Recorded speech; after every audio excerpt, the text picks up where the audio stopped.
I did mention that I'm really stubborn in that I want to derive everything because only then does it become logically sound for me. So that's one of the stuff that I mentioned, and I also mentioned I went out of my way to derive from scratch the centripetal acceleration equation, which is A equals to V squared over R, and I did that by myself. Fun fact, during my studying in Sequoia Academy, my grades actually didn't fare too well. I almost failed my history before the finals, and that's one of the things I mentioned in my personal statement as a show for resilience, because like exactly 3 to 6 months later, I studied by myself, I put in a lot of effort, and I managed to turn it into a A star for history. Welcome to the Sequoia Learning Exchange podcast, where ideas meet and learning grows, all through the lens of education. Today's episode is for students and parents who wants to find clarity on a question that may seem both interesting and intimidating.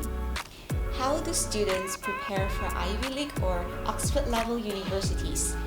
Because it's not just about grades, it is about how students learn, think, their character, as well as their readiness. I'm joined by Brandon Ooi, an Oxford University offer recipient. Hi Brandon, congratulations and Thank you. Welcome. Thanks for having me. So let's begin with the bigger picture. Most of the students would think that admission is simple. Top grades equals to an admission to a university. But for elite universities, what they're looking for is actually more than just academic excellence, more than just top grades. Right. So Brandon, in your view, what do these Ivy League or Oxford level universities select for, especially beyond academic? Even at the top level, it varies from uni to uni. I think they also select for whether you will be a good suit for their teaching styles. Even teaching styles, you mean? So they try to match their pedagogical styles, whatever their framework is, and then to the type of student that they are selecting. Well, this is something new, all right? Yeah, and most schools also care about your intellectual curiosity, your subject matter expertise, whether you study a lot already, you know a lot, and then they also really care about your communication skills, your maybe leadership qualities depending on subjects, and your writing skills. That's important too, to make sure you can keep up with their writing workload for most of their subjects, even physics. Writing as in? You need to write a lot to like explain your theory about physics maybe. Yeah, those kind of stuff. Okay. Princeton, for instance, they have a heavy writing requirement, and Oxford, on the other hand, really need you to communicate really well even when in your interviews. Yeah. Which universities did you apply to? I applied to a lot. In UK, maybe 5, US 5 too. Yeah. So, diving into a more practical view. If student listening to us today, it's a year 9, year 10 or year 11 student, and they're aiming for Ivy League or Oxford level universities. So what are the key components that they have to build throughout their year 9 to year 11 journey? I would say during year 9, they should just explore the exploratory, find the subject you really enjoy and maybe put a lot of effort studying it. In year 9, year 10, you need to select subjects. So that's a good time to make sure you really like the subject before selecting. I was expecting a more academic answer from you. And then, it's like year 9 you have to start, Yeah, and then year 11, study for your IGs. But going into year 12, even during year 9, year 10, year 11, year 12, you can start looking for competitions to join already. Okay, so if you were to just encompass it into the top 3 that matters most, that they have to build, the key components, what are the top 3 for them Key to be components. prepared for the, Ivy League or either Oxford-like universities? Because I believe, right, Brandon, in your journey today, your achievement, it's not just a 1 day, a 1 week, or a year work, right? You start working it since God knows when, right? So perhaps today you may think that it's kind of simple, but if you were to delve a little bit deeper, there's a lot of work that's being put into it, right? So if we were to do it in a nutshell, What are the three main elements?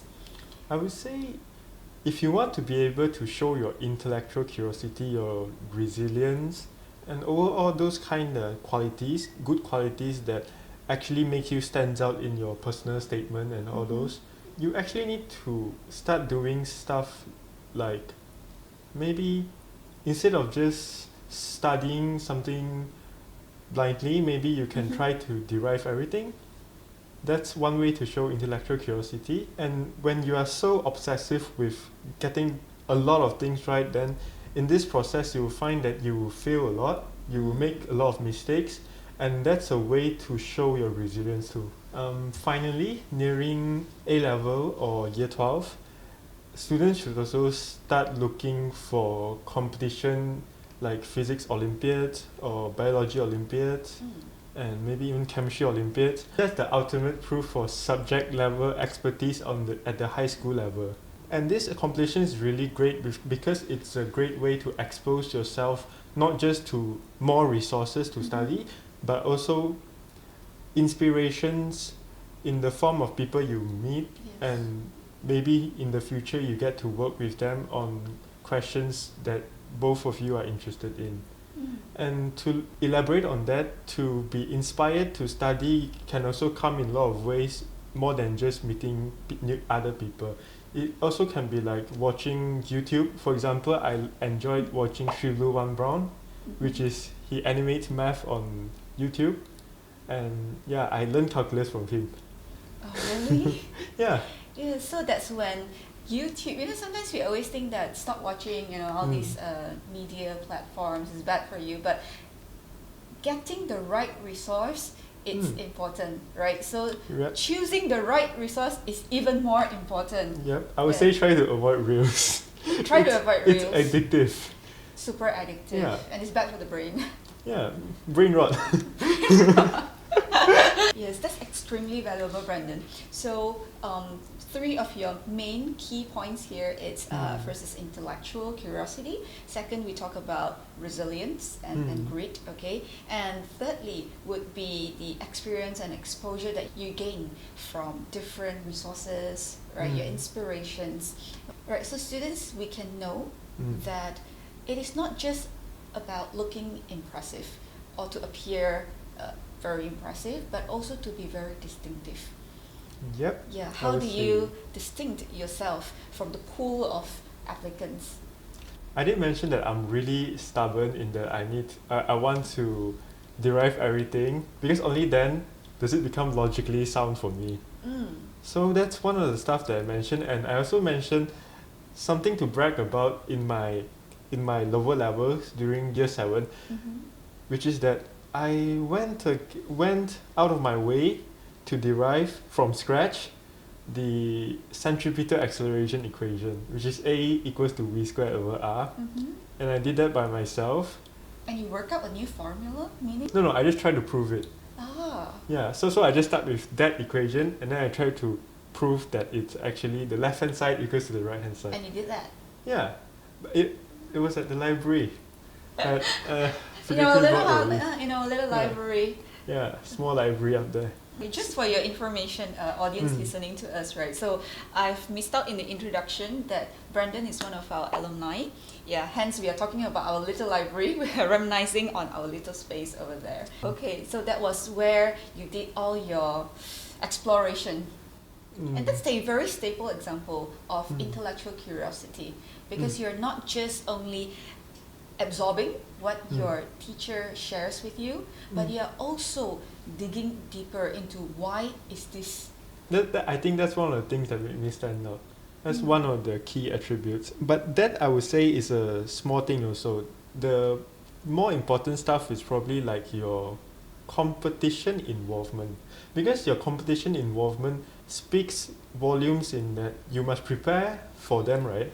So in preparing for them, most interviewers and those who read your personal statements, that you can mention like you studied a lot of textbooks on maybe for competition, for uni level textbooks. Like for example, my favorite of all, Feynman lectures on physics, which is the holy grail, which most physicists holds dearly as the holy grail for interesting discourse on physics for undergraduate studies. So, you can have a lot of professors, but imagine Feynman is the professor that makes physics fun and makes it difficult but fun. Yeah, so you can learn a lot from him. Yeah, I can see your eyes burning with passion when you talk about physics, So your expertise is actually in physics, correct? Right. So back to the application part. As we know, we need to write essay or personal statements, right? Part of the application, and you did that for several universities as well, correct? Your application. So what is the one thing that has to be there, and what is the one thing that has to be avoided? What is the greatest mistake that we are talking about, and what is the one highlight that you shall never miss? A little bit tips for our future applicants. Try not to be disorganized. You can maybe even ask ChatGPT for inspirations, but don't copy. And you must also be really candid in how you present yourself when you write your personal statements. You must make sure that you present yourself in a way that the interviewer will want to choose you. And how would it be? Meaning that it wouldn't be a generic one that we are looking for, right? So how in your personal statement, maybe like a glimpse of how you wrote your personal statement that you thought would grant you that seat? I did mention a lot of my quirks, like deriving stuff, everything. And I also did mention my competition experience. I also did mention the textbooks I read. Yeah, those were the things that I mentioned. So that's the interesting thing that you mentioned, the physics thing that you The- tried to the work textbook, out, right? Is it? Oh yeah, Did you that's mention one about of the that? things, yeah. You mentioned that The in A the essay. equals to V squared Yeah, over yeah. R. I mentioned that in my essay. Yeah. Okay. And then I also did mention, the Feynman textbook, right? I know a lot of like maybe engineers, they are 60 years old or something. They also have the book one. I see. Like I know another friend doing PhD in physics. She also has a book. Yeah, so it's really the holy grail for physicists. So you mentioned this too in your personal statement as well. Yeah. So it's really personally engaging. I mean, it's very engaging on a personal level. So it's not just like a template. I write about myself. Don't just list your achievements. Make sure they tie back to your interests and everything. Okay, so that reflects a lot of your curiosity in that part to learn, right? Yep. Okay, and what is the biggest mistake that we should avoid? Was it the disorganized section? Yep. What do you mean by being disorganized in the writing? Is it back to how we write English essays? Yeah, it's exactly how you write English essays. But now you're doing descriptive writing, so make sure you describe yourself well. Don't make it so that suddenly you make yourself sound good, suddenly make yourself sound bad. You should always make yourself sound good in your personal statement. So the important thing here is that pay attention in English class. Correct. Yeah. So this is the key takeaway, right? Yeah. Pay attention in English class, and also on a personal level, engage your reader. So now we want to talk about interview. Were there any questions that you did not know how to answer? Yeah, one or two. What did you do at that very moment? Did you panic, or did you tell your interviewer that I do not know this question, or you just mati-mati, No, you or don't. just go through You don't it? tell your interviewer that you don't know how to do it. You just Right, try that's to a go no-no, through right? it. But also interviews is unique in that when they see you just look down at your iPad and stop talking, they want you to keep talking. And I think that also helps me come up with the answer So because very encouraging, is it? yeah, because when your word starts flowing, you talk about identities, everything, your pen also flows. So just now you mentioned that you have one or two answers that you did not know how to answer. What you did was you just go through any, right? So and eventually the answer just flowed out. Yep. Oh, okay. So not really that you did not know how to answer. It's just like a mind block at that time, due to your nervousness, or? I think so. Yeah, I think I was quite nervous. Right, because I don't think there's any theoretical thing that you do not know about, right? I suppose so. There's always more to learn. So you did go to Olympiad physics for Olympiad, and how did you fare in that? I did not do really well. But you went for the experience. Yeah, I went for the experience. But I did quite well at the lower levels, at the national, state level. Was it that difficult? Wasn't it about theoretical questions? Yeah, theoreticals and experimental questions. Oh. Yeah, I did quite well on the experimental questions. I have a certain obsession with getting my data accurate and not just precise. And not just data for show, but I just get it accurate. And that's one of the things I mentioned in my personal statement also. I see. So what we can derive from your sharing earlier on live interviews is that what the interviewers are looking for elite universities is not a perfect answer. Right, they are looking for composure, they are looking for creativity, okay, and also you did a lot of homework on your mastery of your theoretical thing, but on top of it, they do look beyond that, right? Like how you present, whether you are really interested, they want to know you will keep doing it even if things get tough, your resilience, everything. Alright, so Brandon, one final question. Many students want Ivy League or get admission into Ivy League or Oxford level universities, right? Because of the opportunities that they see, the prestige, as well as the door they open. Students who actually get in, like you yourself, you'll have deeper, what you have is actually deeper than what we think they would require. So for example, you have clarity, you have the purpose, as well as the internal drive that we could see in you as well, especially in your intellectual curiosity. This journey isn't easy, right? I believe you had your struggles as well. Yeah. So one advice for those who are in this pursuit. I would say that the time spent in exchange for knowledge is well spent if you enjoyed the process and you know how to justify the amount of value it adds to your life. Fun fact, during my studying in Sequoia Academy, my grades actually didn't fare too well. Really? Yeah. Which year were you in when the grades were that good?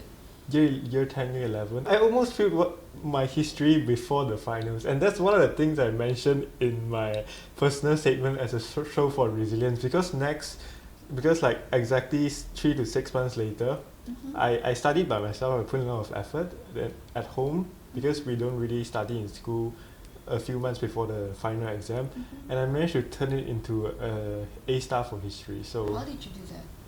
I would say and you almost failed. Yeah, I also want to give thanks to my history teacher, which really inspired me to study history, do a lot of own studies. Like, he really helped me with my essays, look through everything. Yeah, that's how I managed to turn it around. I was actually thirsty for a lot more than what I can find in the normal textbooks. I actually went to read an A-level history textbooks just to satisfy my urge for like knowledge about Germany, for instance. Yeah. But what did you do at that very moment? I think you were very devastated that you almost failed your exam, right? But at that very moment, how did you pick yourself up? Like, how did you tell yourself, okay, I mustn't give up? So that is one key thing that I think now students nowadays, under so much stress, under so much pressure, they need this from you. Personally, I try to be happy first.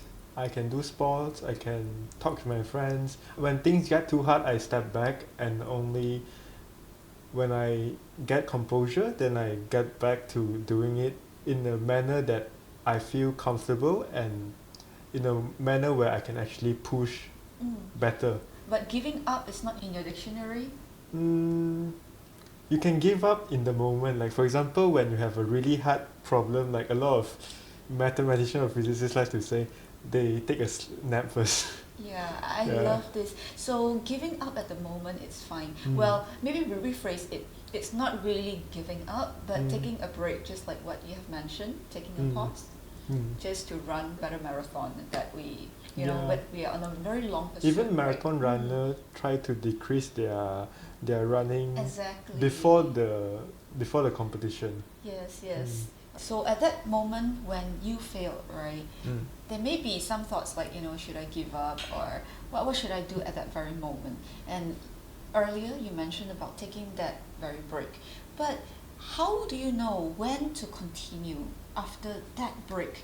Because a break can be a very beneficial break or a productive break if you collect all those positivity in you, but that break would be very depressing if you keep thinking, oh, I'm not good enough, I'm gonna fail if I try again, right? So as for you, which mode were you? And I believe it would be the better mode, right? But how did you like psycho yourself? I just distract myself by doing sports. Yeah, when you are in so much pain thinking about the really hard equations, just give yourself more pain. But the kind of pain that release endorphins, so you'll be more happy. So you find joy in pain? No. I find joy in doing sports. Yeah. Alright, so failures don't set you back, but you have a mindset that I need to continue, I need to go forward. Yeah, I also like find resources that inspire me. For example, Feynman. Back to the book. Okay, we will definitely pin it in our comment later. Okay. Yeah. Alright. And I remember this quote from my computer science teacher. He used to always say, "Go big or go home." Okay. Yes, and then there's another quote that I would like to quote is that, people say you shoot for the moon, even if you don't land on the moon, if you miss it, you can just land on the stars. Yeah, Brandon, so I believe you are beyond the stars, so maybe somewhere near the moon, or you have already achieved the moon for your milestone at this moment. Right, so thank you for being here with us, and I do wish you all the best in your scholarship application, because you are now applying for scholarship, right, to go for your Oxford dream. Yep. Right, so all the best to you, and thank you for being here with us today. Okay, thank you for having me. So thank you, and this is another episode on Sequoia Learning Exchange. See you next episode.